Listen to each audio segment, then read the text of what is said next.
Veja no ICL Notícias, segunda edição. Recado para o Supremo. Em entrevista, Boulos reconhece a importância do STF, mas diz que nenhuma instituição está acima do bem e do mal. México em chamas. Em retaliação à morte de chefe de cartel, criminosos matam 25 membros da Guarda Nacional e aterrorizam população. O ICL Notícias, segunda edição, está no ar.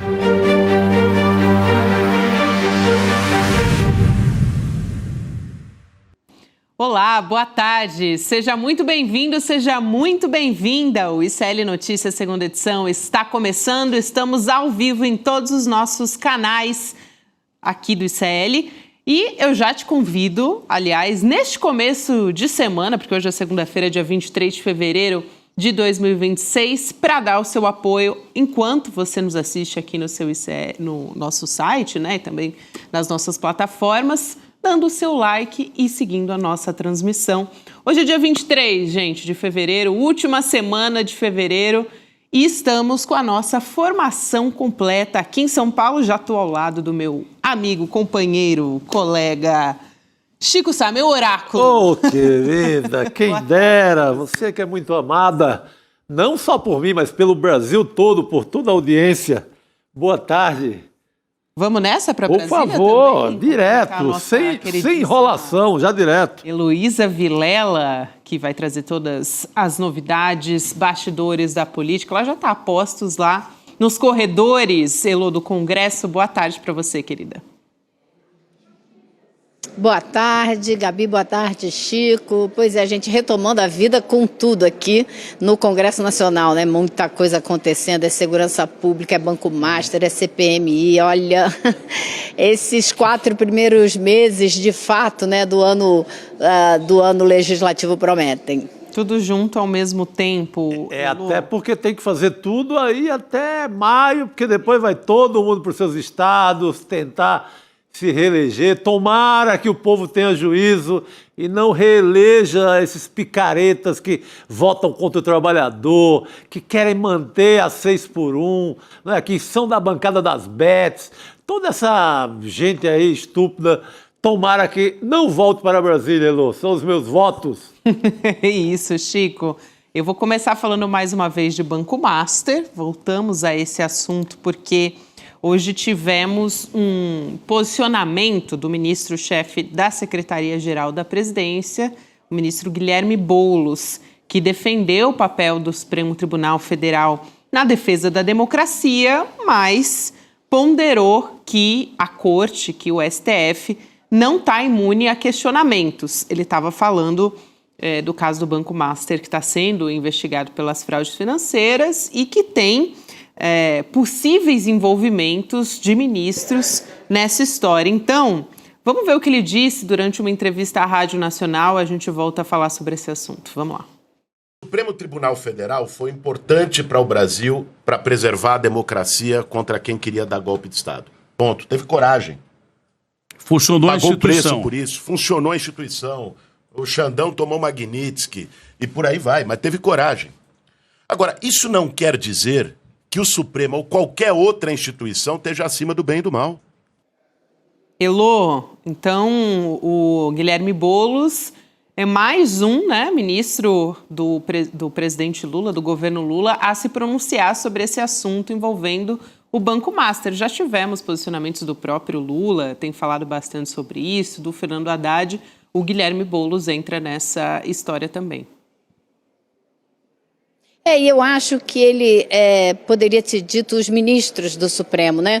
Porque a gente não está falando da instituição, a gente está falando dos seres humanos que ocupam os cargos no Supremo Tribunal Federal. E, obviamente, que nenhum ser humano na República Brasileira está acima do bem e do mal, está acima das leis. E acho que isso é muito correto, muito preciso, inclusive nesse momento em que qualquer ideia de suspeição do ministro Dias Toffoli foi arquivada. Por que foi arquivada? adequada, né? Mais do que suspeição, acho que o relatório da Polícia Federal apontava a possibilidade até de cometimento de crime, de envolvimento de forma como sócio de um resort, ter tido algum tipo de favorecimento do Daniel Vorcaro, enfim. Então, acho que é uma fala muito apropriada para um momento muito delicado, mas que a gente está vivendo e que eu espero que nenhum brasileiro olhe para os ministros do Supremo como super-heróis, porque não são seres humanos que ocupam cargos, que têm poder, né? E que às vezes esse poder é usado de forma indevida. E se isso aconteceu, isso tem que ser apurado. Acho que não existe a menor dúvida a respeito disso. A instituição não, a instituição está lá. A gente precisa ter certeza de quem são as pessoas que estão lá dentro e o que elas estão fazendo, porque a gente tem direito, como cidadão, a saber disso o tempo todo, né? Não existe uma cadeira superior para o Supremo Tribunal, para quem tem lugar, assento no Supremo Tribunal Federal, obviamente, né? O que você achou, Chico? De forma alguma, não. Eu achei correta.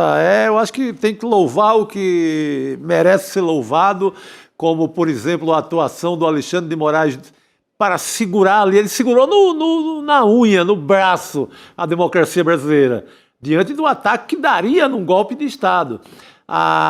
Conduziu a questão da fake news ainda no processo eleitoral, ele no TSE, assim como ninguém até então na história do Brasil, mas não está acima do bem e do mal para qualquer decisão.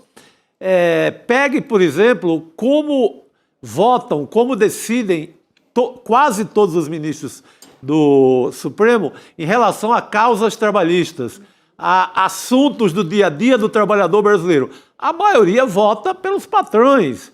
Ali não quer nem saber quem já vai votando contra o trabalhador. Aí você volta para uma coisa que merece ser louvada, o que o Flávio Dino está fazendo contra os salários milionários, principalmente do sistema judiciário, como os tais penduricalhos, etc. Belo trabalho, aplaude. Mas não é um aplauso permanente para o resto da vida. Eles erram, estaremos aqui de plantão para aplaudir e para criticá-los. Exato, Chico, eu acho sempre... não é aplauso incondicional, né? Não é aplauso só porque ele é ministro do Supremo. Não existe. Em cada ação, em cada momento, a gente tem que analisar, né? Perfeito. Vamos lembrar que ministros também condenaram lá no passado o presidente Lula. Teve toda a questão da Lava Jato também, que foi levada ao Supremo, depois com meia-culpa, enfim, com reconhecimentos, mas fato é que esse caso passou pela nossa história e também pelo Supremo Tribunal Federal, Chico. Mas, voltando aqui ao caso do Banco Master, eu quero trazer também uma informação do ministro Edson Fachin, que é presidente do STF, mandando arquivar a ação que questionava a atuação do ministro Dias Toffoli no caso envolvendo o Banco Master. Então, mesmo não sendo mais o relator dessa investigação, quem assumiu esse papel foi o André Mendonça agora, né? O Toffoli, ele não foi declarado suspeito. Então, a princípio, ele pode participar dos julgamentos relacionados a esse processo, né? Pois isso me parece um certo absurdo, né? Porque se é uma pessoa que vamos esquecer que ele é ministro do Supremo, é uma pessoa cujo nome foi citado como alguém que teve relações comerciais, a gente não sabe até onde foram essas relações, tem conversas telefônicas em que se falava em pagamentos, né? Vorcaro falava em pagamentos ao ministro Dias Toffoli. Ou seja, se existem essas dúvidas, isso tem que ser apurado primeiro e ele não devia participar do julgamento, não devia sequer participar do julgamento. Ele sendo considerado suspeito ou não, o nome dele está lá, né? Nesse processo já de alguma maneira. Então, eu acho que o que precisava era de uma apuração mais aprofundada a respeito da participação dele, o que não é possível que ainda aconteça, porque o inquérito ainda está andando, as apurações ainda estão acontecendo. Então, não é impossível, né? Mas se tornou bastante difícil diante da posição que a Suprema Corte tomou ao analisar o relatório da Polícia Federal que sugeria a suspeição do ministro Dias Toffoli. Aí acho que valeu aquele velho espírito de corpo. Vamos baixar a bola, não vamos desconfiar de ninguém, vamos unir o time mais uma vez. Tentar amenizar, né? Tentar amenizar, mas a relação do Toffoli, pelo amor de Deus, todo mundo sabe a essa altura que era uma relação imoral com a direção do Banco Master, com uma relação ali íntima com o Daniel Vorcaro. Mas aí o Fachin quis, vamos botar panos quentes, resolver, espírito de grupo, o time está unido e vamos deixar para lá. Foi isso que acabou acontecendo. E tem outros personagens dessa história, não sei se a Elo ainda queria comentar especificamente sobre o Toffoli. Elo, mais falando ainda dos desdobramentos desse escândalo, tem governadores, por exemplo, o governador do Distrito Federal, o Ibanez Rocha, está tentando conseguir um empréstimo, né, Elo, bilionário, tá? Não é milionário, não, bilionário, oferecendo 12 imóveis públicos como uma espécie de garantia. Então, tem gente de peso tirando dinheiro do BRB. A Elo Vilela também tem apuração sobre essa história, Elo.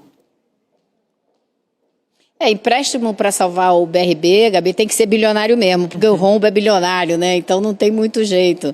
Agora, se vai ser possível ou não, a gente não sabe. O fato é que, imagina você que você é dono de uma rede grande de supermercados e o seu dinheiro está no BRB. Você ainda ia manter o seu dinheiro lá? Duvido. Então, o que está acontecendo sutilmente, na calada, sem fazer muito estardalhaço, é exatamente esse movimento. Então, soube hoje que, por exemplo, a Tacarejo Dia a Dia. Tacarejo Dia a Dia é uma rede de atacado e varejo, como o nome sugere, muito grande, né, que tirou 700 milhões do BRB na semana passada. Ela é a maior rede de atacado e varejo do centro-oeste do Brasil.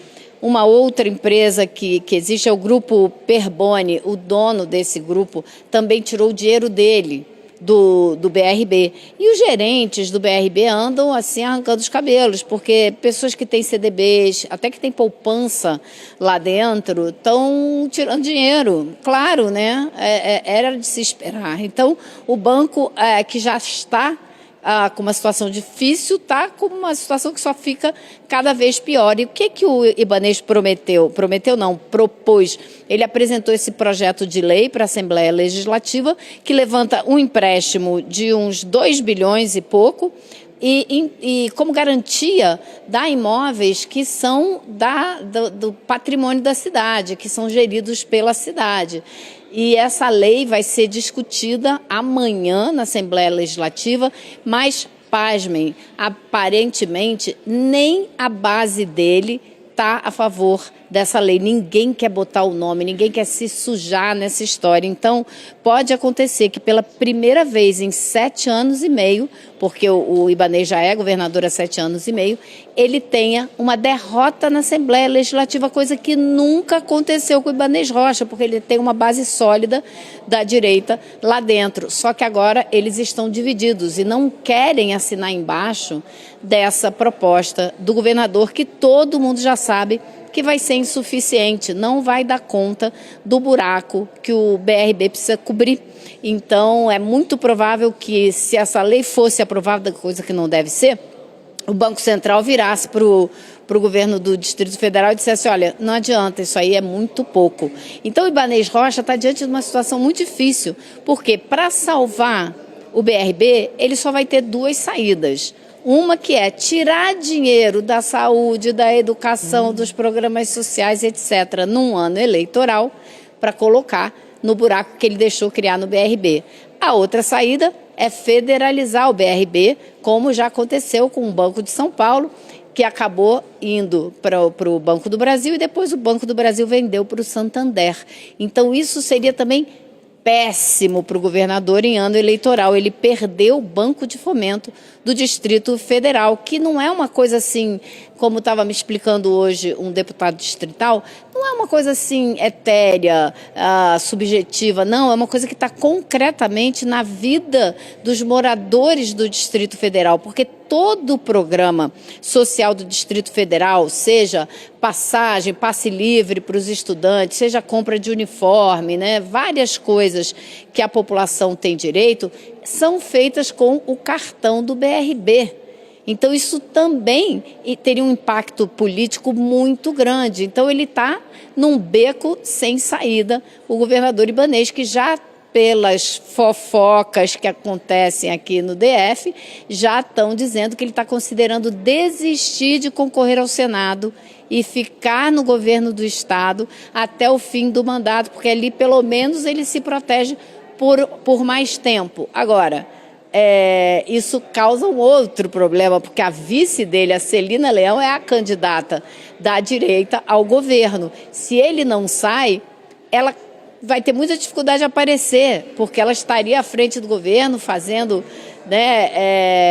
tomando outras atitudes e contaria com ele como cabo eleitoral, coisa que agora vai ser difícil. Então, isso também cria uma chacoalhada na candidatura da extrema-direita aqui do Distrito Federal. Já tem gente da direita falando em lançar um outro candidato e já tem uma esquerda começando a respirar fundo e pensar, quem sabe, se a gente monta uma frente um pouco mais ampla e consegue finalmente ganhar o governo do Estado, do Distrito Federal. Então, assim, uma mexida enorme e o Ibanez está em maus lençóis. Tem uma sinalização até do Jair Bolsonaro, eu tinha visto uma reportagem da Carta Capital em favor de uma chapa Michele e Bia Kicis, o que deixaria as coisas também mais difíceis para o Ibanez Rocha, mas a Elô explicou muito bem, né? Parece que ele está ali batata assando, né? Quase sendo rifado pelo bolsonarismo. Que chapa maldita é essa? Pelo amor de Deus.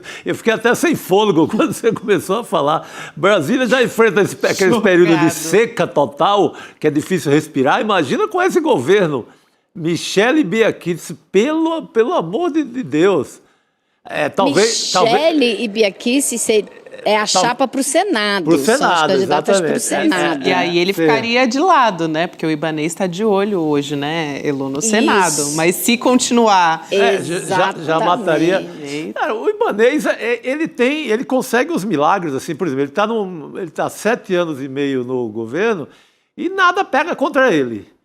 Talvez esses 12 bilhões, de B de bola, bilhões, de negócios com o Master, que leva para o BRB só papéis podres, talvez tenham entendido, a população do DF tenha entendido que está na hora de eliminar esse cara do jogo político de Brasília. Para você ter ideia, Elô, tem a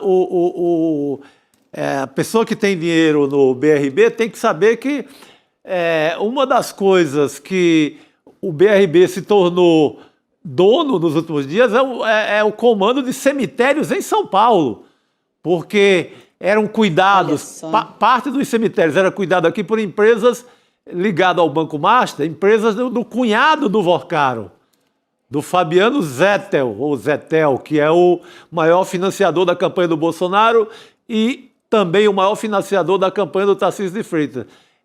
Ele ganhou licitações aqui em São Paulo, do Ricardo Nunes, para cuidar de parte dos cemitérios, os serviços dos cemitérios paulistanos.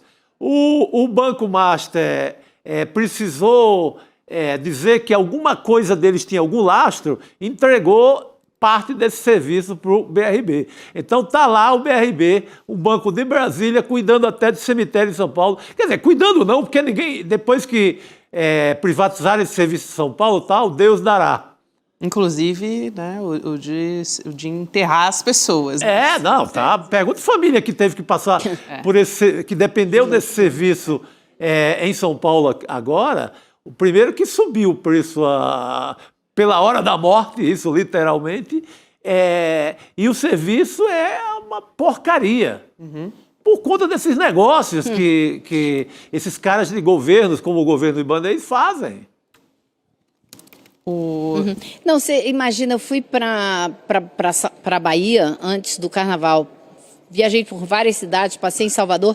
Vi placa do BRB em projeto imobiliário lá. Fazendo o quê?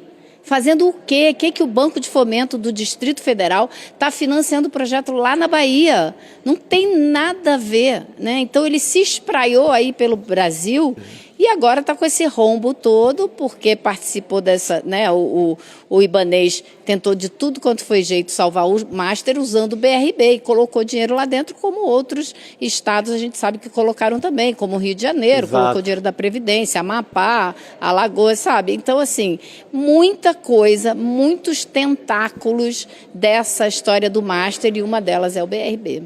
Agora imagina, você tem uma grana alta lá. Poxa, não é para você assista esse noticiário diário falando que o banco está nessas condições, cheio de papel podre do Master, o que você vai fazer? Você fica desconfiado mesmo. Lógico, claro.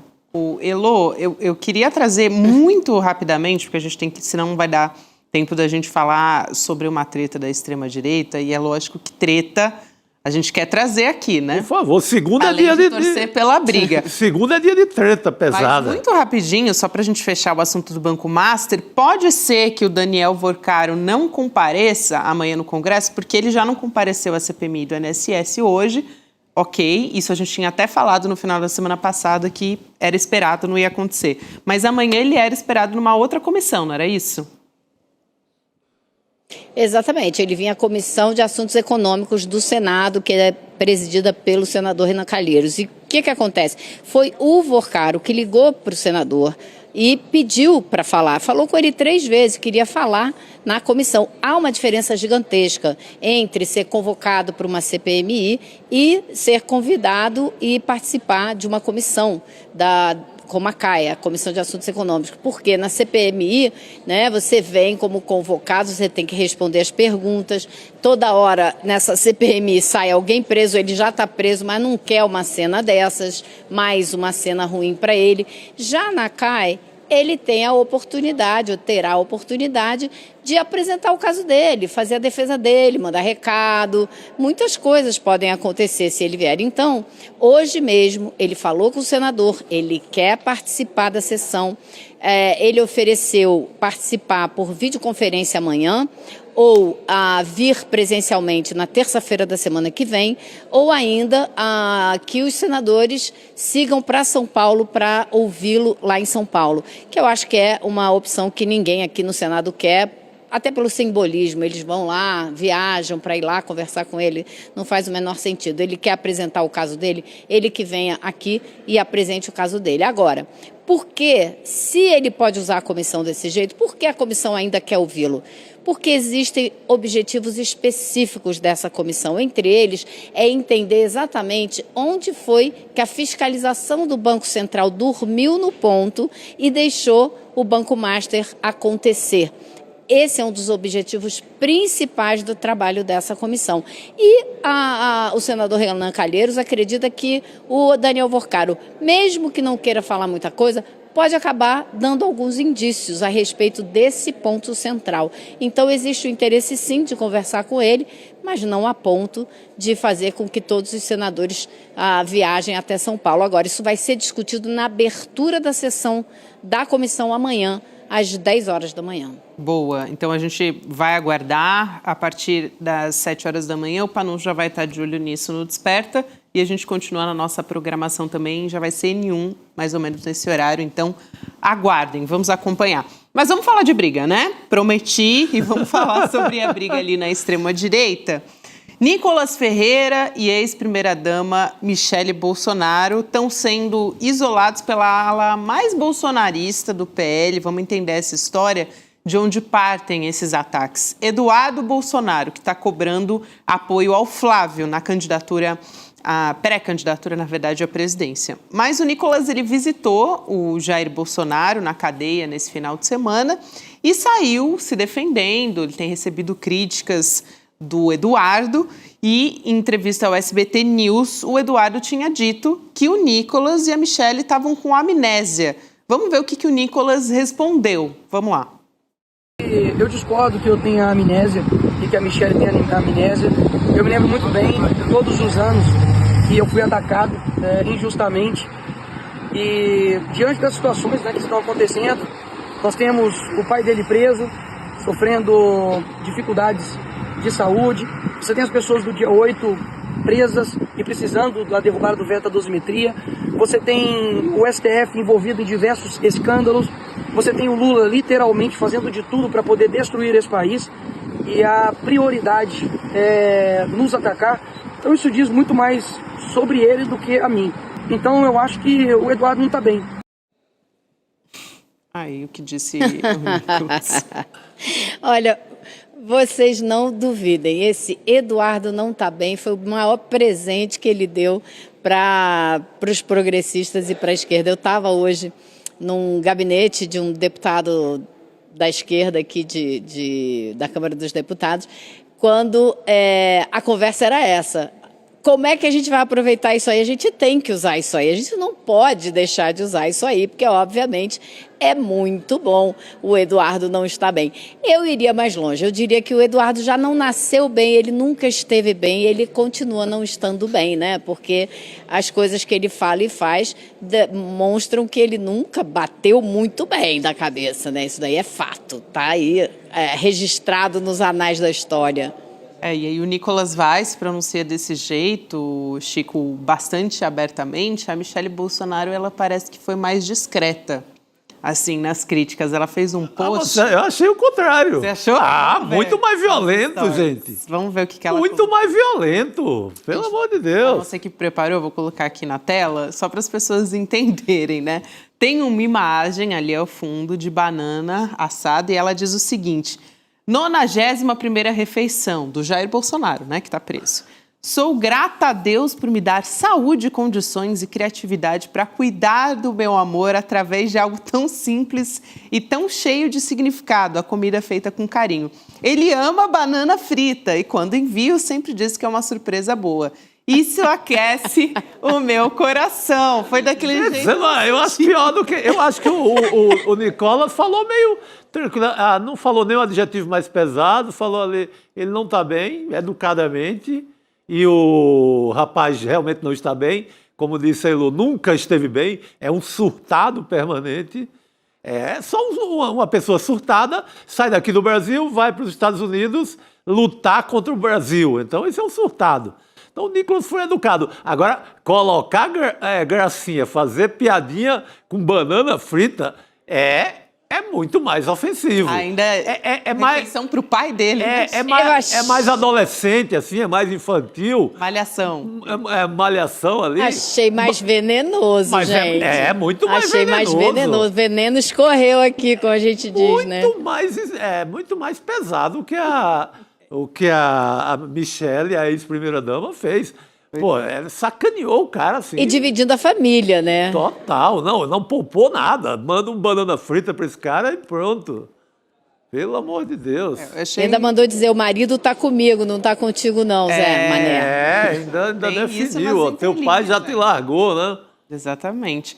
Tem mais... Agora, eu acho que existe uma coisa mais ampla, né, que a gente está vendo aí, que é uma divisão do bolsonarismo maior, que promete um racha mais sério até o fim do ano. E eu acho que o Nicolas é um expoente desse grupo que está se juntando com aquele André Fernandes, né, com outras pessoas desse gênero aí, que vão começar a se afastar, talvez do Flávio, com certeza do Eduardo Bolsonaro. Não sei em que lugar o pai vai ficar, o próprio Jair, né? Acho que é difícil ele romper com os filhos, afinal ele escolheu o filho para ser candidato a presidente. Então isso promete, pode ser muita torcida nossa, mas acho que não é, promete um racha maior aí dentro desse grupo bolsonarista até o fim do ano. É verdade, Lu, e esse racha está acontecendo, né? Também tem outras tretas paralelas na extrema-direita, envolvendo, por exemplo, o Carlos Bolsonaro, outro filho agora, e o presidente do Partido Liberal, que é o partido do Bolsonaro, o Valdemar Costa Neto. O Carluxo, ele saiu dizendo que o pai é quem prepara a lista de indicados do PL, tanto para o Senado como também para os governos estaduais. E aí o Valdemar Costa Neto, ele rebateu. Ele deu uma entrevista para o Poder 360 e disse que o combinado é que o Jair fica responsável só pelas indicações ao Senado e, nisso, o Carlos manda uma tréplica dizendo que o partido está isolando o pai dele. Então, a gente tem aqui na tela, dá para colocar o print, a nossa equipe preparou aqui também, mas é basicamente ele dizendo: a fala não foi minha, foi do presidente Jair Bolsonaro. E ninguém disse que não conversamos com ninguém e que ninguém poderia indicar governadores. É até difícil, né, de entender a lógica da escrita, mas vamos lá. O que me foi orientado é que ele faria uma lista de candidatos que ele apoiaria. Creio que o PL poderia dar uma força, inclusive, em outras situações. Me parece que as coisas estão meio desencontradas sem querer, querendo. As peças todas parecem se encaixar. Deixar o preso político isolado e fazendo isso que estamos vendo de forma acentuada está cada dia mais estranho. O preso político, ele se refere ao próprio pai, né? Ao Jair Bolsonaro. Aquela velha redação do Carluxo sempre, aquela redação, né? Que você tem que... você tem que se... ter o tradutor... a gente sabe o que eles estão dizendo, né? Mas se fosse a se apegar ao texto mesmo, é incompreensível. Mas como a gente sabe o que ele está dizendo e quem é o preso político e etc., na visão dele, a gente consegue decifrar fácil. Mas há assim, várias tretas.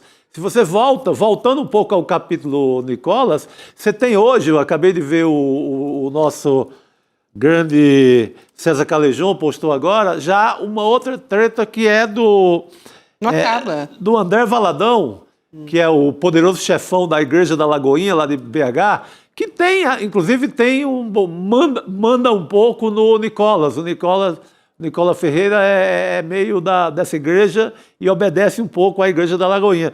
Ele disse hoje que nunca foi bolsonarista. Ah, é? É. Nossa. O Calejon acaba de publicar. Nossa, essa foi forte.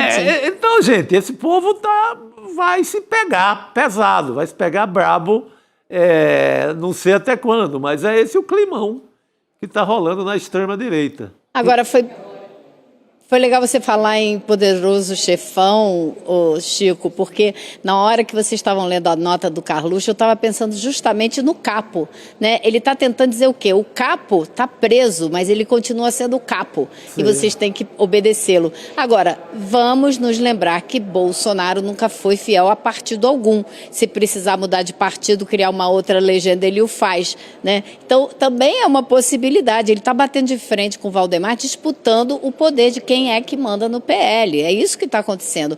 Na cadeia, ele quer continuar mandando no PL. E Valdemar, mal ou bem, está tentando dizer, não, peraí, eu mando um pouquinho também, né? Porque ele não disse, não, quem vai indicar é o partido, ou quem vai indicar sou eu, não. Né? Ele disse, não, ele faz umas coisas, a gente faz outra. Então, ele está dizendo, eu mando um pouquinho também, para não esticar a corda demais.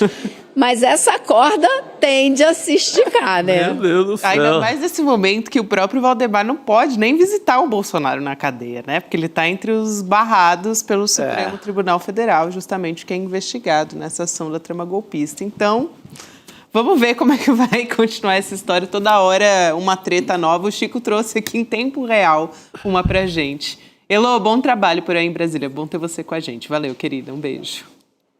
Até amanhã, pessoal. Tchau, querida. Rodrigo Boa noite. Viana chegando aqui. Momento bom, hein, Rodrigo, para você chegar aqui na nossa mesa redonda. É lógico, né? Um momento especial. Vocês já falaram muito bem sobre esse tema, mas assim, só para ressaltar, eu sei que vocês já tocaram um pouco nisso também. Está todo mundo olhando para 2030 já, né? Assim, quem é que fica com o espólio? Eu ia falar legado, mas acho que legado, no caso do bolsonarismo, é um pouco demais. O legado dele, ele fez uma ponte de madeira. Aquela ponte de madeira que ruiu. Apodreceu lá na Amazônia, lá perto da Colômbia, e nada mais. Então, mas daí quem é que fica com o espólio político, com os votos? Você vê que tem movimentação de todo lado. É a Michele querendo dizer, quem visita mesmo e quem leva comida sou eu. É o Flávio querendo dizer, eu fui o indicado, portanto eu sou o preferido. É o Tarcísio recuando em São Paulo e gerando até briga com o Kassab, briga com o próprio PL. É o Nicolas nessa posição de extrema-direita, mas não necessariamente bolsonarista. Uma pauta própria, desenhando uma pauta própria. Se desligando um pouquinho. Então, são várias peças que estão pensando em 2026. O Flávio, principalmente, está já, né? Ele vai tentar ganhar ou perder de pouco, que para ele vai ser já um lucro. Mas no caso do Nicolas, da própria Michele, é tentar se descolar um pouco para ter um perfil próprio. A Michele não quer ser vista como uma subordinada aos filhos que não são filhos dela. Essa e de fato ela não está nessa posição. Não está de jeito nenhum. Né? Essa coisa de fritar o bananinha hoje foi... Pelo amor de Deus. Eu acho que você tem toda a razão. O mais duro ali, mais dura do que o Nicolas foi a Michelle, até pela, assim, ironia, pelo uso... Pela linguagem da internet, que é muito a Isso. linguagem da extrema-direita, que é usar esse tipo de meme, de ilustração, né? A fala do deputado lá de Minas é meio uma fala meio vazia, assim, não é tão contundente como poderia ter sido. Mas na hora que ele fala o Eduardo não está bem, isso eu achei também que deixa um caminho aberto para todo mundo. Não está bem em que sentido, né? Rifaram o cara também, né?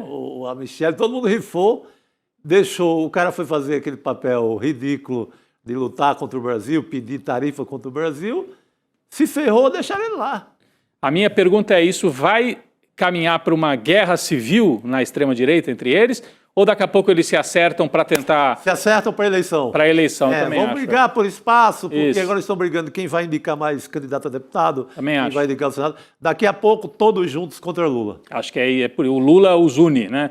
Depois que passar a eleição, de novo, volta a ter guerra, volta a ter estocada aqui, bananinha frita para lá e para cá, Gabi. Bananinha frita. Bananinha frita. Vamos ver Bananinha até frita, onde. 1, 2, 3. Vamos É ver isso até aí. onde eles vão com isso, né? E qual vai ser o momento da união, porque até agora é só fragmentação, né? No campo da extrema-direita. Mas vamos ver. Bom, gente, dá uma respirada, porque toda hora vai aparecer novidade aqui. A gente atualiza. O Chico atualizou em tempo real, né? Até Essa, com- né? Não, Essa- Graças ao Calejon. Eu estou sintonizado Isso. com quem tem informação, né? O Calejon- Sintonizadíssimo para trazer qualquer treta que Quem é aparecer. que, desculpa, o Calejão disse que tem alguém dizendo que já não é tão bolsonarista assim, é o cara da Lagoinha? Não, que... O André Valadão. O Valadão. Não, Poderoso não é, chefão da Igreja da A Lagoinha. igreja dizendo, nunca fui bolsonarista, é isso? É. Se foi, esqueci. Já esqueci, fui, mas assim, eu estava distraído quando eu fui bolsonarista. Isso. Tá. Aconteceu alguma coisa ali que ele deu uma, né? Isso esquecida. talvez explique o movimento do Nicolas, que também é próximo. Totalmente. Porque ele tem... esse pastor, ele manda um pouco no Nicolas. Um pouquinho, né? Agora, a gente está aqui comentando sobre esse período eleitoral, que é um período também que se levanta... Ainda não começou, eu acho, tão fortemente aqueles debates, né? Muitas vezes debates que são mais acalorados até.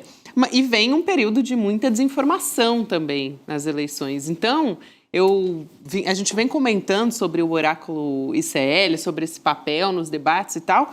Eu acho que também tem um papel importante até em combater a desinformação nesse período, né? Pegar professores, pesquisadores... Uma ferramenta para isso. Uma ferramenta confiável para poder saber, enfim, pesquisar melhor como você pode se posicionar em determinados assuntos, saber que a fonte é confiável, né, Chico? Total, Gabi.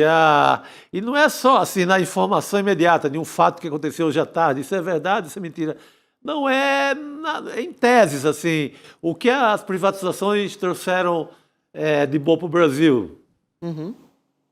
Na minha opinião, nada. Mas aí você vai checar com quem entende, que é o oráculo ICL. Formado por quem? Pelos nossos professores. Com um repertório imenso, né? Tanto de sala de aula, como de cursos, como de dedicação aqui no ICL. É gente que estudou. Em suma. Isso. Só lembrando aqui, você vai assistir um recado do Eduardo Moreira agora, ele que vai estar com você nessa estreia na quinta-feira, dia 26, também conhecido como dia 26 de fevereiro, 8 da noite. Ele tem um recado aqui com todos os detalhes dessa história, para dar uma pincelada no que vem Vamos lá, por uma aí. pincelada. Vamos lá. O primeiro super lançamento do ICL. Galera, esse ano é o ano que o bicho vai pegar. Ano de eleição aqui no Brasil. E se o negócio já é guerra sem ser ano de eleição, nesse ano se prepara. O negócio vai ser literalmente violento. E a gente tem que estar preparado. E o ICL vai revelar a maior ferramenta já desenvolvida até hoje para te dar esse superpoder de ser capaz de argumentar, de discutir, de debater com um conhecimento que ninguém tem e de forma prática, rápida e certeira. Uma revolução. Uma ferramenta que não existe em lugar nenhum do mundo. Você vai conhecer essa ferramenta, que tem o nome de Oráculo ICL, no dia 26 de fevereiro, às 8 horas da noite. Você vai querer começar a usar no mesmo dia. O primeiro super lançamento do ICL para 2026. É isso aí. Então, icln2.com.br, também apontando o QR Code aqui para o canto da tela, se você estiver assistindo pela televisão. E vamos seguir aqui com as nossas notícias, pessoal. Importantíssimo, o Supremo Tribunal Federal começa a julgar amanhã os mandantes do assassinato da vereadora Marielle Franco e do motorista Anderson Gomes. Os acusados são os irmãos Chiquinho Brazão e Domingos Brazão. Eles estão sendo apontados pela Polícia Federal como mandantes do crime. O julgamento também vai analisar o caso de outros 3 agentes públicos e, na véspera desse julgamento, especialistas da ONU pediram justiça e reparação para todas as vítimas de racismo sistêmico, de discriminação estrutural, da violência no Brasil.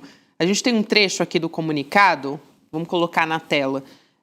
O que dizem os especialistas da ONU. O julgamento representa não apenas o capítulo final da luta por justiça para Marielle Franco e também o Anderson Gomes, mas também um marco importante no combate à impunidade estrutural do racismo, da discriminação interseccional e da violência contra defensores dos direitos humanos, mulheres, pessoas afrodescendentes e LGBTQI+, no Brasil. Então, eu vou convidar a ministra Aniele Franco para conversar com a gente nessa segunda-feira a respeito desse assunto. Ministra, é um prazer falar contigo. Bem-vinda. Bem-vinda. Obrigada, prazer estar com vocês aqui também. Honra minha. Ministra, eu quero começar te perguntando até sobre esse posicionamento desses especialistas da ONU sobre o julgamento e representar algo muito maior, na verdade, né? Um símbolo muito importante nesse momento. Sem dúvida, a gente tem falado, né, que a resposta a ser dada por esse crime brutal a Mari e ao Anderson é uma resposta à democracia brasileira, né? Você imagina o que é você ser uma parlamentar eleita e com 1 ano e 3 meses de mandato ser assassinada com 5 tiros na cabeça, né? E para mim o que é mais impressionante de tudo, na verdade, é que muita gente fala assim, mas esse julgamento é a justiça sendo feita, né? E para a família, a justiça mesmo seria a Marielle estar viva ainda, né? Podendo contribuir para a política brasileira como um todo. Mas é óbvio que a gente sabe que tem alguns passos que foram dados, alguns passos que talvez precisem ainda ser dados, e a gente chega amanhã com esperança e confiança nas instituições para que tenha uma resposta.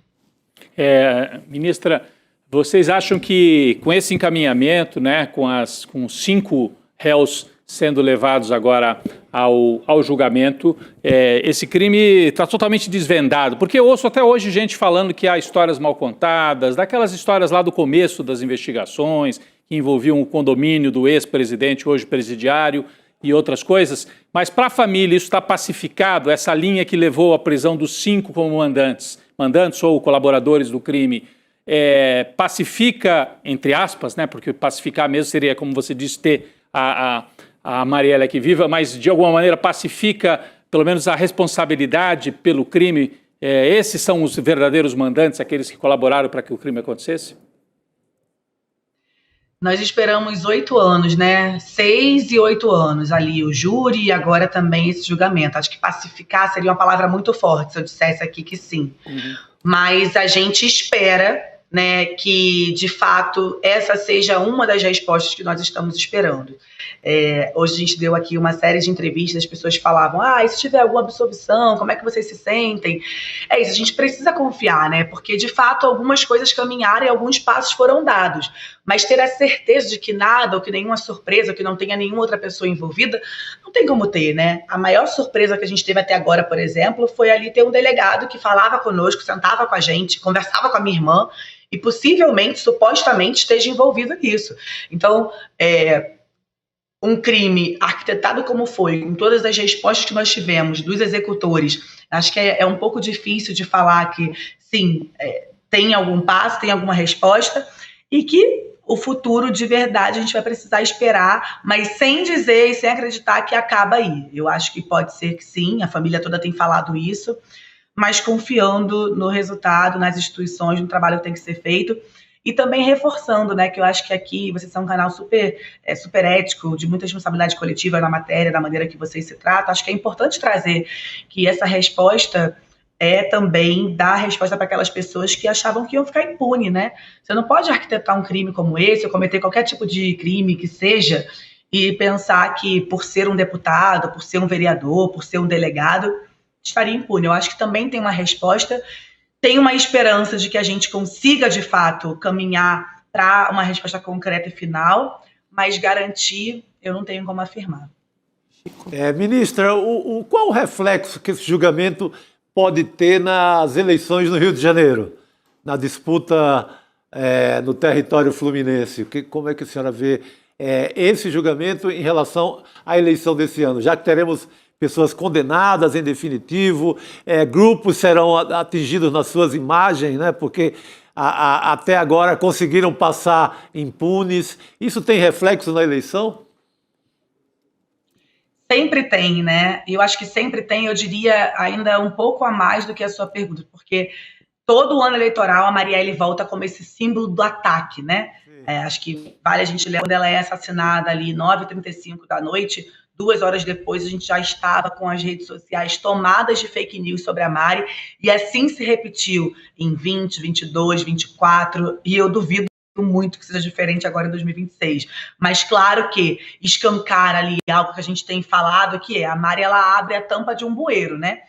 Quando que a gente ia imaginar que, infelizmente, tinha ali políticos com policiais, com envolvimento de crime de escritório organizado, para assassinar uma vereadora. A gente nunca imaginaria, ou talvez nunca soubéssemos, se não tivéssemos chegado ali a essas respostas do crime da Marielle. Então, eu acho que sim, eu acho que tem, e a gente precisa cada vez mais fortalecer essa memória, esse legado, essa narrativa, principalmente no ano eleitoral, no ano que a gente busca fortalecer a democracia. Claro que buscamos ali durante os 8 anos que passaram, mas ainda mais para que a gente não caia na mesmice de ter um lugar, um país como o que a gente defende, nas mãos de pessoas que não defendem a democracia. Ministra, eu acho que vai muito ao encontro da pergunta do Chico e também da sua resposta nesse período eleitoral, entender como, a partir das respostas desse julgamento, também pode se abrir um caminho e fortalecimento da democracia também. O período eleitoral é muito importante a gente falar sempre sobre violência política contra mulheres. Sim. E acho que a Marielle também é um símbolo muito forte disso. E é um ano em que se fala do enfrentamento ao feminicídio. O governo, há pouco, esse mês, né, lançou um pacto, que é o Pacto Brasil, envolvendo os 3 poderes. Então, qual é o impacto que o resultado desse julgamento pode ter, pensando nisso, pensando nesse enfrentamento ao feminicídio e também na violência política contra as mulheres, especificamente no ano de eleição? É um impacto gigantesco, né? Vale lembrar aqui que quando a gente funda o Instituto Marielle Franco, um dos primeiros dados contra a violência política de gênero e raça no Brasil foi feito também por nós, e eu ainda estava dirigindo o Instituto, quando o TSE busca e pega esses dados. E aí a gente ouviu, por exemplo, o Benedito da Silva, que tem 44 anos de política, dizer: eu sempre enfrentei a violência política, mas eu não sabia nomear. E é isso que a gente tem falado, né? Quando a gente fala do combate à violência política de gênero e raça, a gente fala porque ela está aí, ela existe, muito naquela de nos intimidar, fazer a gente desistir de estar em espaços como esse, mas tem a concretude desse fato, que é um assassinato de uma parlamentar como foi a da Mari, né? E não importa chegar, apenas chegar. Essa permanência, ela precisa ser garantida também pelo Estado, né? Então, num ano eleitoral, onde as mulheres são super atacadas, num ano, inclusive, do aumento do feminicídio, claro que você, como mulher, não podia ter falado de uma maneira melhor e ter feito a melhor pergunta dessa forma, porque tá aí todos os dias escancarado na nossa cara, né? Diariamente essa luta contra o feminicídio. E a importância que se tem da garantia de termos cada vez mais mulheres nesses espaços. Nós somos menos de 20% em alguns espaços, menos de 5% em outros, menos de 10% em outros. E aí não basta você chegar sem você ter a garantia de que você pode permanecer. A Mari certamente não esperava ser assassinada naquele dia.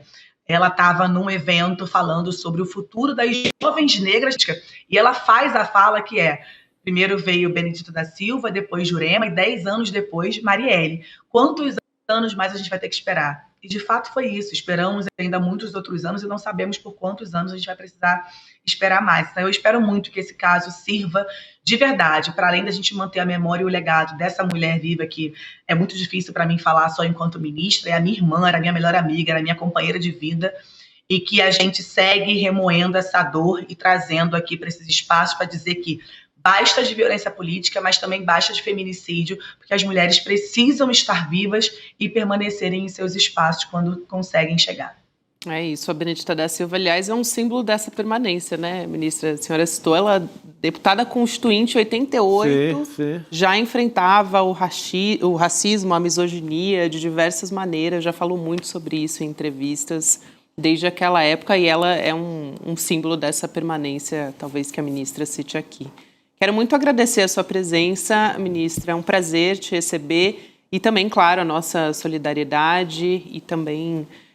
enfim, a gente vai acompanhar esse julgamento, é algo que todos nós esperamos por muito tempo. Respostas. Obrigada. Obrigado. Muito obrigada, imagina. Obrigada a vocês, obrigada pelo comprometimento, pela ética de vocês também fazer jornalismo sério aqui. E sempre que precisarem, a gente está à disposição. Muito Obrigado, ministro. Boa noite. Uma próxima oportunidade. A gente continua falando a respeito desse assunto. Não, eu ia falar só rapidinho. Ela citou, mas a gente não deu o nome, né? O delegado, que ela disse que a maior surpresa para ela, na primeira resposta, ela disse, foi ter visto no banco dos réus como um dos responsáveis, além dos irmãos Brazão, né? Os dois irmãos, o Brazão, Chiquinho e Domingos, tem o delegado Rivaldo, que era, né, no começo apareceu do lado da família, consolou a família. Visitava a família, ficava ali, sentado no sofá, dando conforto, como tivesse aliado. O próprio Marcelo Freixo disse que foi enganado, né, porque o Freixo atuou muito, né, para que houvesse a investigação e a família toda. Então o delegado Rivaldo é um dos 5 que vai a julgamento, além dos irmãos Brazão, o delegado. Eu estou curioso para ver o que eles vão dizer, né, porque vai ter aquele momento em que a defesa pode se manifestar, a gente viu no último julgamento dos golpistas. Então, será que ele vai negar tudo? E os próprios irmãos Brazão, né, vão seguir uma negativa total, vão admitir só uma parte, né? Eu queria entender. Tem outro personagem muito rapidinho, Gabi, que me chama muita atenção nesse caso e nunca mais ouvi notícias. É o porteiro do condomínio Vivendas da Barra. Pois é, essa história ainda tem gente que levanta, né? Ele aponta lá um certo envolvimento da casa da família Bolsonaro. O Moro dá um prensa nele. O Moro, na época, era ministro do Bolsonaro. Nunca mais esse porteiro foi visto. Só digo isso.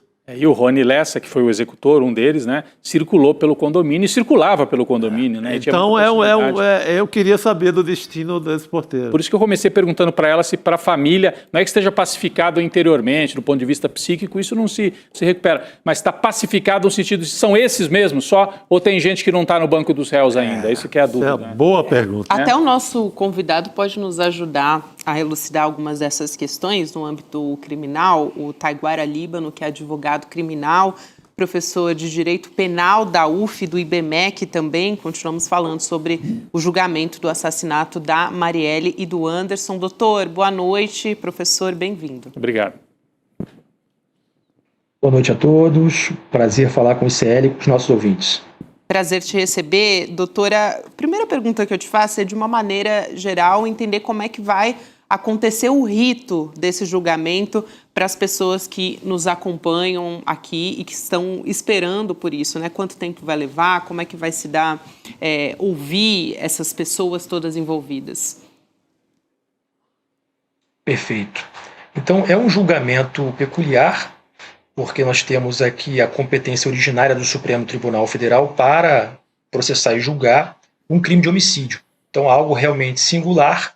Nós temos aí o deslocamento da competência para o Supremo em razão da prerrogativa de função do deputado federal, um dos irmãos Brazão, e isso atrai, então, a competência do Supremo. A Constituição Federal delimita que, em hipóteses como essa, o julgamento se dá em 2 fases. Numa primeira fase, nós temos a pronúncia, que é a confirmação ou não da competência do júri. Isso já aconteceu, né, a competência, do crime doloso contra a vida. Isso já aconteceu inicialmente, e agora se dá o julgamento no Supremo Tribunal Federal, no plenário do Supremo, cujo rito se dará da seguinte maneira. O ministro relator Alexandre de Moraes fará a leitura do relatório e, posteriormente, será dada a palavra à acusação, representada pela Procuradoria-Geral da República, posteriormente, a palavra concedida às defesas, e sim, aí, a posteriori, terão a palavra os ministros do Supremo que irão proferir os seus votos. Essa é a dinâmica do julgamento. É um julgamento, como eu disse, de natureza peculiar, não se tem registro recente na história da República dada a peculiaridade, né? Alguém com foro prerrogativo de função julgado do Supremo Tribunal Federal. Eu estava achando que os réus ainda poderiam ser ouvidos, mas nessa fase, quer dizer, eles foram na instrução, né? Já teve uma fase de instrução, é isso, Sim. doutor? Então agora nessa fase são aquelas falas finais, né? Em que o ministro relator se pronuncia, o procurador fala pela acusação e as defesas falam pelos réus. Os réus, eles mesmos, não vão falar nesse momento, não vão ter voz nesse momento, é isso? Já foram queridos, né, os réus, as testemunhas. Então, assim, nesse momento, as defesas fazem uso da palavra no plenário, poderão apresentar os seus argumentos, né? As defesas têm argumentos tanto processuais, com relação a nulidades, como também argumentos de mérito. O principal argumento defensivo que eu acompanho na tramitação desse processo é a insuficiência probatória, né? O argumento manejado pelas defesas dos irmãos Brazão e pelo delegado Rivaldo, alegando, sobretudo, a tese principal é que não haveriam provas de corroboração para o conteúdo da delação premiada. Esse é o ponto central da defesa desses réus, né? Por outro lado, o que sustenta a acusação é que há provas de corroboração que foram apresentadas, né, ao longo da instrução e que permitem a corroboração da tese acusatória, o que poderia confirmar um decreto condenatório. Chico. Doutor Taiguara, eu falei aqui daquele caso do porteiro da Vivendas da Barra, o condomínio lá na Barra da Tijuca, onde morava o ex-presidente Jair Bolsonaro. Tem outros, eu citei, só para saber do senhor, se tem outras pontas, outros inquéritos menores nesse mesmo caso, ou se ele se encerra completamente com o julgamento de amanhã. Bom, eu confesso não conheço o processo na sua minúcia. Se há outros inquéritos, eu desconheço, me parece que não, né? Acho que, de fato, só temos isso aqui. Esse elemento, né, dessa escuta do porteiro foi um fato que chamou muita atenção à época, mas não foi algo suficiente para que o ex-presidente Bolsonaro fosse considerado um envolvido ou suspeito. Mas é um fato realmente extremamente inusitado, né? Que foi essa fala do porteiro, dando conta de que poderia haver um elo, né? Um contato direto, uma relação direta entre Rony Lessa e a família Bolsonaro. Perfeito. Exatamente. Doutor, quero muito agradecer a sua presença também por nos ajudar a entender como é que deve acontecer a partir de agora. A gente vai acompanhar todo esse trabalho aqui no ICL também. Obrigada, um prazer receber o senhor aqui no ICL Notícias. Obrigado. Isso, muito obrigado. Obrigado, Boa doutor. tarde a todos. Boa noite. Doutor Taiguara conversando aqui com a gente, professor Taiguara. Taiguara, eu não perguntei, mas deve ser homenagem ao isso que eu velho também fiquei pensando. cantor Taiguara, um belo artista, principalmente dos anos 70, muito perseguido pela ditadura. Aí tem muito pai mais do campo progressista, mais à esquerda, que homenageou seus filhos com Taiguara. Chico sempre trazendo... Prestista, né? Ele era muito... Sim. Admirava muito Luiz Carlos Prestes e fez até uma música para o Luiz Carlos Prestes, Taiguara. Muito bom. O Chico sempre traz essa parte... Claro, da cultura nacional. Histórica. Boa, garotos. Falando em cultura, sabe que está de volta amanhã? Chico Pinheiro entrevista. Aliás, amanhã não, hoje. Hoje, daqui a pouquinho. Já. Amanhã que está de volta, precisamos conversar. Que temporada nova já? Tem temporadas novas começando. O Chico, já temporada nova? Temporada nova. Que legal. Tem estreia hoje com o Eduardo Janetti, que é economista, filósofo. Tem um trecho que a gente traz dessa conversa, né, que é uma reflexão que ele trouxe sobre o Dostoiévski. Vamos assistir esse trecho? A gente já volta a falar. Vamos lá. Dostoiévski, todo mundo sabe, é epilético. Era epilético. E tem uma experiência que ocorre com epiléticos, não com todos, com alguns, mas inclusive Dostoiévski, que é a chamada aura pré-epilética. São poucos segundos que precedem a convulsão e que o Dostoiévski descreve com a sua genialidade de uma maneira imortal, como momentos de plenitude, iluminação, arrebatamento, harmonia cósmica, serenidade, de uma grandeza, de uma força, de uma contundência. Um minuto antes de ter um ataque. Um minuto, alguns segundos antes de ter o ataque. Uma aura pré-epilética. Ele descreve isso. Ele descreve isso em primeira pessoa, o primeiro biógrafo dele relata, e ele descreve isso no romance O Idiota, no personagem Príncipe Mishkin, que descreve uma aura pré-epilética, que é uma das coisas mais impressionantes que eu já li. O Dostoiévski diz: por esses segundos eu troco a minha vida. Então, a conversa que vai acontecer a partir das 7 horas da noite de hoje, estreia da nova temporada do Chico Pinheiro Entrevista. E, aliás, já vou fazer uma mágica aqui nos nossos estúdios, gente. Quando se voltar para a nossa mesa redonda, você terá uma surpresa do nosso convidado presencial de hoje. Bem-vindo, Jamil Chad. Muito obrigado, Gabi. Bem-vindo, Jamil. Foi uma surpresa Bom ver pra vocês gente aqui também, surpresa boa. Hoje, o tava passando por aqui. Aparece lá na Suíça, de repente aqui, que maravilha. Eu tava passando aqui, por aqui. Pegou o metrô em Genebra e saiu aqui na estação Vila Mariana. Genial. São Paulo. Do nada, né, Jamil? Bem-vindo. Quase do nada. Quase. Enfim. Mas olha, vamos entrar, claro, nos assuntos internacionais. Vocês estão vendo Jamil aqui justamente para conversar com a gente sobre isso. Falando primeiro do México, daqui a pouco vamos falar sobre Donald Trump, sobre a questão das tarifas. Muita gente deve estar se perguntando a respeito disso. Vamos falar também sobre isso, mas vamos começar sobre o México, porque o México vive uma onda de violência desde ontem. Uma operação policial matou o chefe de um cartel, que é um dos cartéis mais procurados, talvez o mais procurado do país, né, Jamil, que é o Nemésio El Mencho Oseguera Cervantes. Ele morreu durante a ação militar no estado de Jalisco, no oeste do México, e foi uma reação imediata dos criminosos bloquear as rodovias, incendiar veículos, estabelecimentos comerciais em todo o país. O governo mexicano diz que pelo menos 25 membros da Guarda Nacional foram mortos nesses ataques no estado de Jalisco e 34 suspeitos também foram mortos. Então, esse é o saldo até agora. Aulas suspensas também, voos cancelados, correria em aeroporto de Guadalajara, né, Jamil, enfim. Aí o Donald Trump se pronunciou a respeito disso, disse que o México precisa intensificar os esforços contra os quartéis, e a Cláudia Sheinbaum, a presidente do México, também se pronunciou dizendo que os Estados Unidos não participaram dessa ação, que eles só colaboraram com informações, com dados. A gente assiste esse trecho e já volta a conversar aqui na nossa mesa redonda. Vamos lá. Todas as operações se realizam por las fuerzas federales. No hay participación en la operación de fuerzas de Estados Unidos. Lo que hay es mucho intercambio de información. Como lo hemos dicho aquí varias veces, el entendimiento con Estados Unidos se basa fundamentalmente en intercambio de inteligencia de información. Jamil, só também para entender, aqui a partir dessa resposta da Sheinbaum, ela estava dando uma resposta que eu vi algumas agências que diziam que os Estados Unidos participaram de alguma maneira. Isso foi uma intenção dos Estados Unidos se colocar nessa situação? Como que se deu esse fluxo de informação?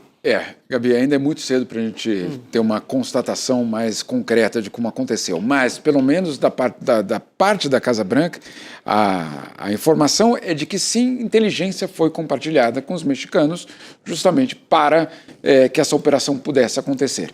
Então, a presidente do México tem razão em dizer que só forças mexicanas participaram, e é importante que ela diga isso, porque obviamente ela dizer, olha, forças estrangeiras participaram, seria extremamente complicado, mas ela deu ali uma indicação de que dados foram compartilhados. Esses dados compartilhados, sem dúvida nenhuma, bate com o que a Casa Branca diz, de justamente compartilhamento de inteligência. Agora, o que precisa saber, e é o que nós, neste momento, acho que ninguém consegue cravar, é se esse compartilhamento de informação foi por conta de drones americanos que voaram sobre a região, de fotos de satélite, o que é exatamente, ou operativos da CIA dentro do México, da onde vieram essas informações de inteligência dos Estados Unidos? Essa é, obviamente, a questão. Até, já viu, porque é uma operação difícil, né? Coisa de cinematográfica, assim. O cara estava no meio das montanhas de Jalisco, não era fácil de encontrá-lo. tinha guardas, assim, uma guarda especial dele, vários estrategicamente assentado ali nas montanhas. Era difícil chegar no cara. Não era qualquer operação. Então aí acho que entra todo esse aparato. E claro, a gente tem que colocar no contexto do que é que Donald Trump quer para a região. Uma espécie de coalizão na qual ele pode justificar ações da parte do governo americano, claro, violando soberania, violando território, etc. A gente sabe tudo isso. Do lado do México, é muito interessante a história, basicamente, desse líder do narcotráfico, porque, claro, vários dos seus, vamos dizer assim, aliados mais próximos, inclusive parentes, estão nos Estados Unidos, presos. Alguns deles, inclusive, foram extraditados pelo México para os Estados Unidos já nos últimos meses. E aí tem histórias muito dramáticas. Por exemplo, se eu não me engano, é um irmão dele, alguém da família dele que foi extraditado do México para os Estados Unidos para cumprir mandado de prisão nos Estados Unidos, e o juiz que fez a extradição dele no México já foi assassinado. Cansado, não é? Então não é... Né, tomar uma decisão dessa no México de extraditar alguém não é uma decisão que você faz. Não, olha, a lei diz que você precisa ser extraditado. Sim, a lei diz que você precisa ser extraditado e a consequência pode ser a tua vida. Então, de fato, mesmo. Eu dei uma pesquisa rápida o aqui. E a reação desse cartel foi fortíssima, né? Tomaram estradas, tomaram comércio, eu vi invasão de posto de gasolina, assassinaram guardas.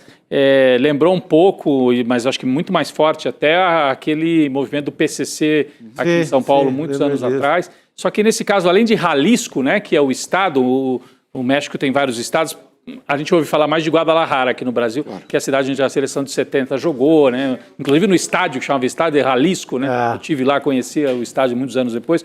Mas olha as imagens que a gente tem. Tomaram o aeroporto, né? Atacaram o aeroporto, atacaram comércio e tal. Eu não sei se aqui no Brasil a gente tem a dimensão de ouvir falar muito da Colômbia, né? E ouve falar muito da fronteira, são cartéis que dominam a fronteira, mas que eles tinham essa capacidade operativa em Guadalajara, que é uma das principais cidades mexicanas. Para mim surpreendeu um pouco, assim. E não só em Guadalajara, bom, também temos, obviamente, uma das capitais de estado absolutamente fundamentais, mas eles atacaram, por exemplo, Puerto Vallarta, que é a praia da elite de Guadalajara. Sim, sim. Né? Guadalajara fica dentro do país, no interior, e tem Puerto Vallarta, que é uma espécie de balneário, não sei, talvez um Guarujá, talvez um pouco mais sofisticado, e com muito turismo norte-americano. Turismo de norte-americanos e de canadenses. Então, Puerto Vallarta também atacada. Então, você vê aí que, obviamente, é um desafio gigantesco, sem dúvida nenhuma, mas é uma prioridade também do governo de Donald Trump. Então, de uma certa forma, a presidente do México está dizendo para Donald Trump: era isso? Então, olha, está aqui, eu sei fazer, eu também faço isso. Não há necessidade de fazer uma operação com invasão de países, etc., nós fazemos. Vamos lembrar que Donald Trump, ao longo dos últimos meses, chegou a dizer: eu posso bombardear, inclusive, locais no México. Ele chegou a dizer isso. Então, obviamente, é o México também se posicionando, assumindo as suas responsabilidades e defendendo sua soberania. Isso, perfeito. Então, dizendo, o balanço que a gente tem até agora, pelo menos, a presidenta dizendo: houve compartilhamento de informação, mas não compartilhamento operacional. Exato. É isso, né? Exatamente. O operacional foi feito pelos agentes do México, é isso, Exatamente. Né? Tá bem. Eu quero aproveitar que a gente falou aqui do Donald Trump, né, desses posicionamentos dele, até em relação ao México também, mas olhando para as tarifas, né, sobre esse terrorismo tarifário dos Estados Unidos. O Trump voltou a criticar a Suprema Corte. Vamos lembrar que logo que saiu a decisão na sexta-feira, ele já respondeu com 10%, no sábado aumentou para 15%, né? Então, ele respondeu mais uma vez à Suprema Corte, fez críticas aos ministros, agora na rede social dele, você está vendo aí na tela, e eu vou ler um trecho aqui para vocês também. Ele diz Suprema Corte em minúscula, ele até justifica: vou usar letras minúsculas por um tempo, por total falta de respeito. Acidentalmente e sem querer me deu, como presidente dos Estados Unidos, muito mais poderes e força do que eu tinha antes da decisão ridícula, burra e extremamente divisiva internacionalmente que eles tomaram.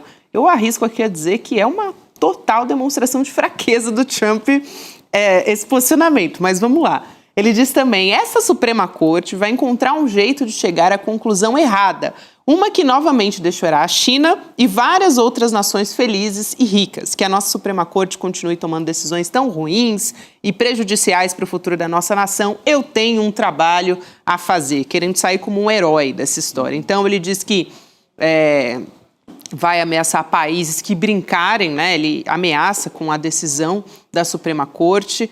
Tem esse outro trecho aqui que a gente coloca na tela. Ele diz: qualquer país que queira brincar com a ridícula decisão da Suprema Corte, especialmente aqueles que exploraram os Estados Unidos por anos ou mesmo décadas, enfrentarão tarifas muito altas e piores do que aquelas que acabaram de aceitar. Esse posicionamento é quase um esquete, né, do Donald Trump, dizer que os Estados Unidos foram explorados. Tadinhos. Impressionante. Quase fui lá dar um abraço.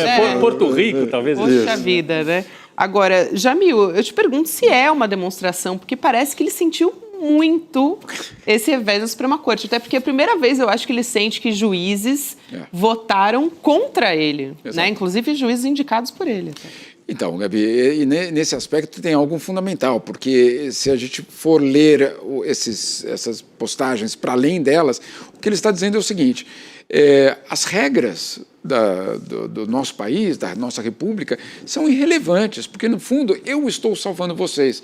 É aquele negócio que os fins justificam os meios, né? Afinal de contas, eu vou trazer um resultado econômico, financeiro, etc., melhor para os americanos. Não me parem, não sejam freios às minhas ações. Mas calma aí, a tua ação é ilegal, né? Então, assim, não é quanto ao conteúdo da informação ou da decisão. Não foi essa a decisão da Corte. A Corte não disse tarifas são legais ou tarifas são ruins para a economia. Não foi essa a decisão da Corte. A decisão da Corte foi: o que você fez excede os seus poderes. Ponto.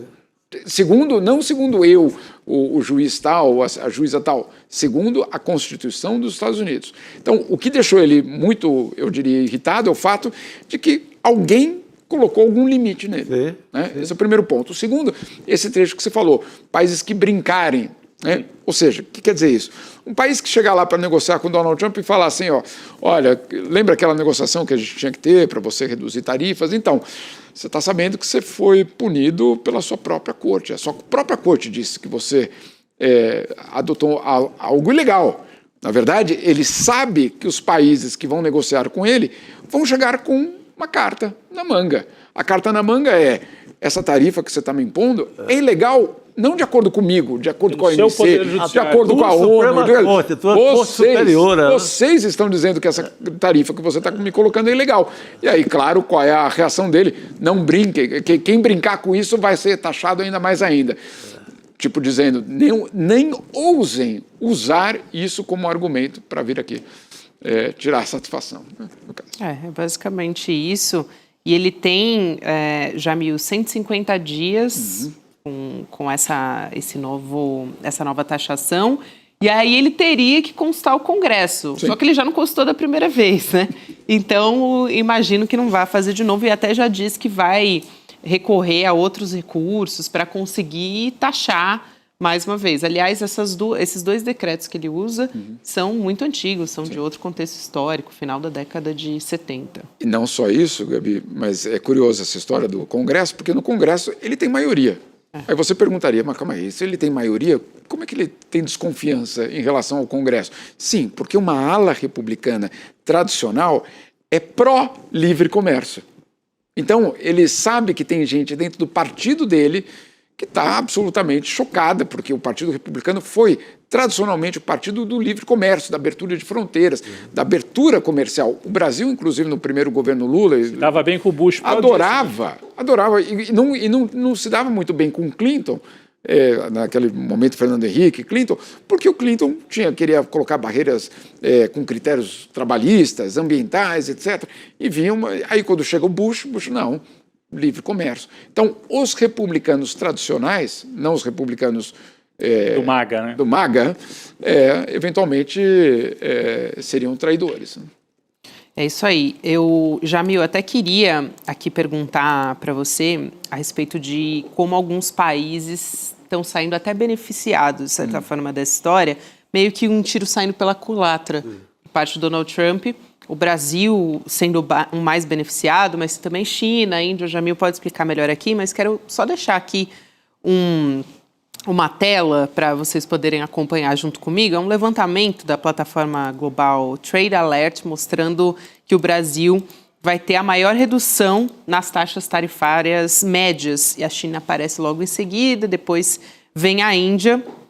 Então, aqui tem uma queda de 13,6, que está bem pequenininho, mas é uma queda de 13,6 pontos percentuais no caso do Brasil. Então, Jamil, eu queria que você ajudasse a gente a entender essa história, porque quando essa média se estabelece para os países, tinham países que recebiam mais, né, taxações, menos. No fim das contas, acabou que para o Brasil isso foi uma redução, né? De fato, e esse é um estudo muito interessante, porque mostra que, claro, diferentes países tiveram diferentes impactos em relação àquela tarifa que parecia homogênea para todo mundo. Não era, né? Não era. E aí, esse estudo deixa muito claro que o Brasil pode ser um dos talvez, mais beneficiados. Mas nós temos que lembrar que ainda aço, automóveis, madeira, se eu não me engano, são temas que estão em outros canais de tarifas, não entram nessa decisão da Corte Suprema. São decisões que, de uma certa forma, escaparam e que vão poder continuar sendo colocadas como tarifas. Então, se nós, obviamente, formos ainda negociar, e como o governo brasileiro está negociando, isso aí é muito importante, esses dados são muito importantes, mas eles não são suficientes, porque setores absolutamente fundamentais das exportações brasileiras, como no caso de aço, continuam sendo afetados porque eles não foram beneficiados por essa lei. O Donald Trump não usou essa lei específica para taxar o aço. Então, como a Suprema Corte não tomou uma decisão generalizada, ela foi pegar aquela lei e falou, naquela lei você violou. Porque quem não estava naquela lei não entrou na nova regra da Suprema Corte, não. É isso? Não. Então, o aço brasileiro continua sendo afetado e por isso que as negociações... O aço e o alumínio, né? Aço e alumínio. Por isso que continua sendo importante que uma negociação aconteça. Não há uma, vamos dizer assim, agora aliviou para todo mundo, não. É um setor fundamental. Aliás, sobretaxados em 50%, né? Se eu não me engano. É isso. Então, mas de qualquer maneira, Brasil, China... Sim. E a China também é um país que tem essa questão, né? Que os Estados Unidos sempre se colocam numa queda de braço com a China, então ela aparecer em segundo lugar nessa lista é algo curioso. Lembrando que 2025 terminou para Donald Trump com um déficit gigantesco na balança comercial ainda dos Estados Unidos. Então, não é que as tarifas já inverteram e agora já tem uma grande... Não aconteceu isso, não aconteceu. E, se você pegar os países com maior superávit em relação aos Estados Unidos, a China é um dos maiores. Ou seja, a China continua indo muito bem, obrigado. E aí levanta-se um monte de suspeitas. Entre elas, será que os produtos chineses não estão indo para algum outro país e daquele outro país... fazendo transbordo para os Estados Unidos. Saindo do lugar que a taxa está lá embaixo. Exatamente. Né? Então, tudo isso, claro, aqui no comércio não tem bobo, né? Como no futebol, né? Que acaba, não tem mais bobo no futebol. No comércio internacional, muito menos. Então, tem que saber exatamente por que a tarifa americana não está... aliás, no comércio, desde os fenícios, que não tem bobo. Exatamente. Bobo no comércio. Agora, vocês falaram no comércio não tem bobo, e você falou que o Trump terminou o ano...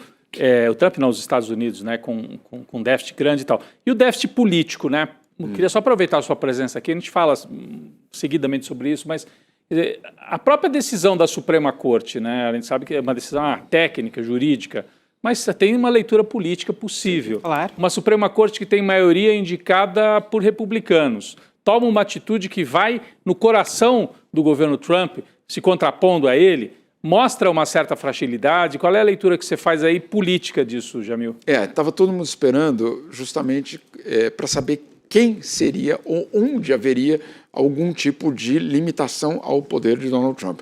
E a Corte Suprema está dizendo, de uma certa forma, eu farei o que estiver dentro da Constituição para manter esse governo dentro de uma Constituição. O problema é que na Corte americana ela precisa ser provocada. Né? E além de ela precisar ser provocada, são processos que nem sempre são muito rápidos. De outro lado, você tem um governo de Donald Trump ultra veloz no desmonte da democracia americana. Então, é um contrapeso? Mas imagine só, essa decisão foi tomada no dia 2 de abril. A decisão da Corte Suprema saiu agora... Quase um ano depois. Um ano depois. Então, o dano pode ser muito grande até que algo seja feito. E olha que curioso, ela só agiu porque as empresas americanas importadoras provocaram e dizendo, nós, empresas americanas, estamos sendo prejudicadas. Não é que a Vale ou algum exportador de etanol do Brasil, não sei o que, entrou com... Não, foram as empresas norte-americanas. E tem uma específica que é curiosa essa história, que é uma empresa de brinquedos. Foi uma empresa justamente de brinquedos, de importação de brinquedos, que foi, vamos dizer assim, a que mobilizou, quem tentou mobilizar brinquedos, que a gente acha que o Papai Noel mora na Lapônia. Papai Noel há muito tempo se mudou para a China. Exatamente. Papai Noel não é finlandês mais, né? Chinês.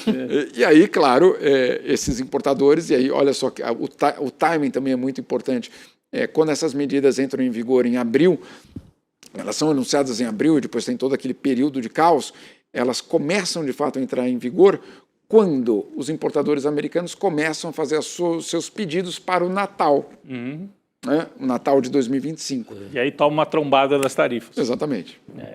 Mas eu acho que assim, só para completar, assim, indica que alguma coisa se moveu, ou está se movendo, está em pleno movimento, né, nas elites que comandam o Estado, para tentar colocar limites. E aí nós temos uma eleição também lá de meio de mandato. Vamos ver que, assim, se fez a Suprema Corte se movimentar, quer dizer, a elite econômica é quem provoca a Suprema Corte, e a Suprema Corte reage. Vai ter reação eleitoral e tal, eu acho que é um sinal de que pode haver, um sinal forte de que pode haver. Aliás, os próprios indicadores, resultados econômicos que o Trump alardeou e prometeu, ele não está entregando. Não. Isso também pode ter um impacto ali nas eleições de meio de mandato, né? Sem dúvida nenhuma. Semana passada, para a revista Liberta, eu voltei a entrevistar o Viking do Capitólio, né? E foi muito curioso, porque ele falava, nada mudou, a situação continua extremamente grave, economicamente, né? Ele rompeu com o Donald Trump, né? Ele se sentiu traído. Quase eu falei... Que surpresa, né? Enfim. Ninguém podia imaginar. Da onde viria isso tudo? Mas um dos aspectos era justamente a insatisfação em relação aos resultados econômicos, que não apareceram. É isso até, Jamil, só para completar mais uma questão sobre o tarifaço, né? Tem pedidos de reembolso chegando. Isso é muito bom da gente comentar aqui também. Das tarifas do Trump. Podem chegar a 175 bilhões de dólares, segundo a agência Reuters. Mais de 1.000 ações já foram protocoladas por importadores em busca de reembolso. O Trump disse que esse tema vai gerar uma disputa longa e que esse caso pode acabar nos tribunais pelos próximos 5 anos. Então tem gente dizendo, você taxou, agora que teve essa decisão da Suprema Corte, então vou pedir reembolso. Claro. Então, mas isso desmente a tese do Trump dizendo que eram os países que iam pagar as tarifas. E está pagando... São os importadores americanos e o consumidor. Esse importador americano que está reivindicando agora um reembolso da tarifa, adivinha se ele ficou com prejuízo para ele mesmo? Não ficou. Ele repassou para o preço do consumidor final. E agora ele está pedindo um reembolso, dizendo, olha, eu perdi mercado porque aquele meu produto, o brinquedinho lá, o carrinho de rolemã, sei lá, qualquer um, ficou mais caro, eu perdi dinheiro, etc. E agora ele pede. Isso desmonta a tese de Donald Trump de que são os países que vendem para os Estados Unidos que estão pagando a tarifa. Não são. São os importadores americanos e o consumidor. Jamil, tem um outro componente que, enfim, vai impactar nessas eleições de meio de mandato, que é o caso do Epstein. Sim. Mas eu quero olhar para um outro aspecto dessa história, porque o ex-embaixador do Reino Unido nos Estados Unidos, o Peter Mandelson, foi preso hoje sob suspeita de má conduta em cargo público. Ele está sendo investigado criminalmente pela polícia desde o começo desse mês, depois desses arquivos que foram divulgados pelo Departamento de Justiça dos Estados Unidos, indicando que ele recebeu dinheiro do Epstein e que vazou documentos sigilosos do governo britânico. Então é mais um capítulo nessa Depois história. do Andrew, né, do ex-príncipe, que é sempre essa coisa, o ex-príncipe. Agora tem um ex-ministro que foi afastado, ex-embaixador e tal. Né? Eu conheci muito o Peter Mandelson. Teve uma época que ele era o principal negociador da União Europeia com o Mercosul.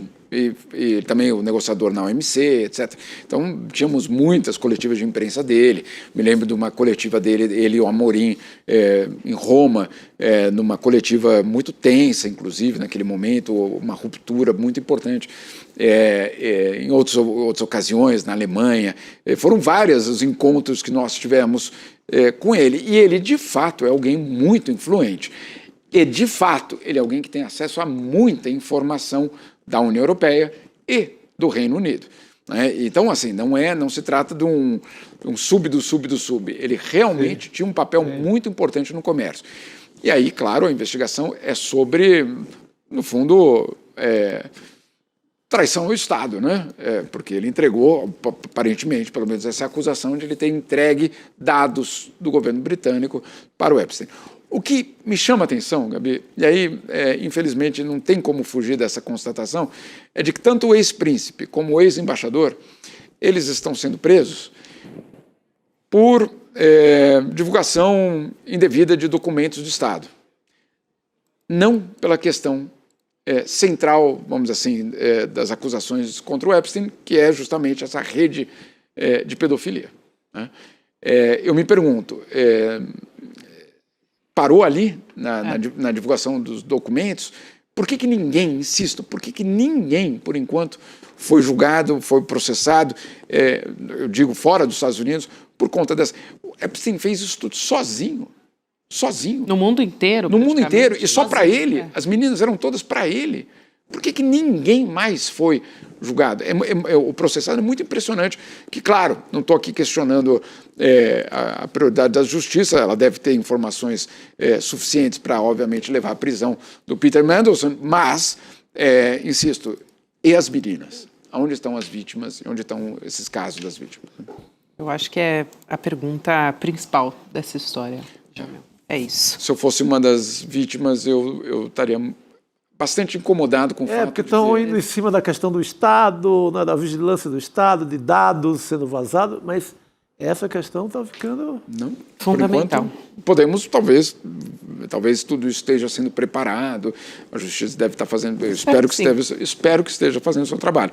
Mas o fato é que, por enquanto, os dois processos no Reino Unido e o processo na França, também existe um processo na França, esses processos não colocaram ninguém, por enquanto, atrás das grades por conta da pedofilia, pela rede global de pedofilia. É isso, que é o tema central, né? Que parece que toda hora se perde, de alguma maneira, nessa história. Fundamental. Eu tenho uma última informação também para trazer aqui. Depois de uma reunião com as lideranças indígenas das regiões do Tapajós, Tocantins e Madeira, o governo federal revogou o decreto que previa a inclusão de trechos de rios da Amazônia no Programa Nacional de Desestatização e abria caminho para a dragagem, concessão à iniciativa privada. Então, em protestos, indígenas das regiões do Baixo, Médio e Alto Tapajós estavam bloqueando há mais de 30 dias o acesso ao porto da multinacional Cargill, em Santarém, que é lá no oeste do Pará. Essa decisão deve ser publicada ainda hoje em Diário Oficial. Aliás,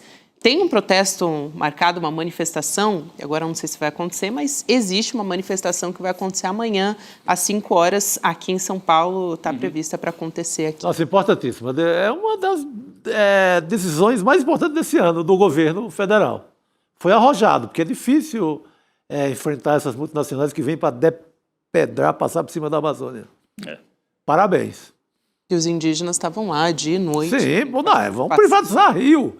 Pô, tem Tarcísio vendendo a água de São Paulo, aí eu vender a água do Amazonas, vender toda a água do Brasil. É isso.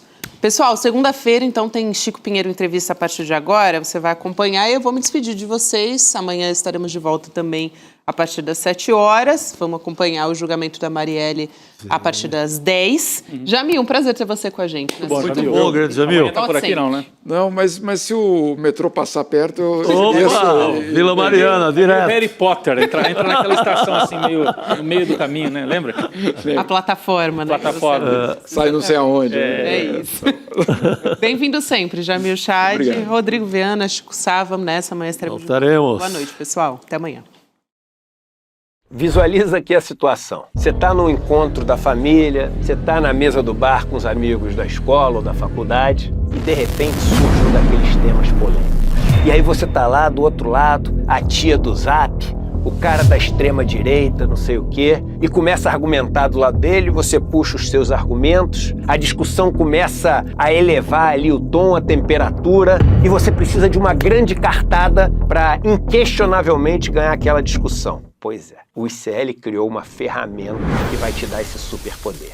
É como se no meio da discussão você pudesse trazer para o seu lado o João César Castro Rocha, o Gessé Souza, a Marilena Chauí, o Michael Sandel, o Domênico de Masi, os maiores professores e professoras do mundo, mas de uma maneira rápida, prática e detalhe, pessoal. É uma ferramenta que não existe no mundo e é fruto de mais de um ano de trabalho de uma equipe enorme do ICL. Ela muda o jogo completamente. Ela se chama Oráculo ICL e vai ser revelada no dia 26 de fevereiro às 8 horas da noite.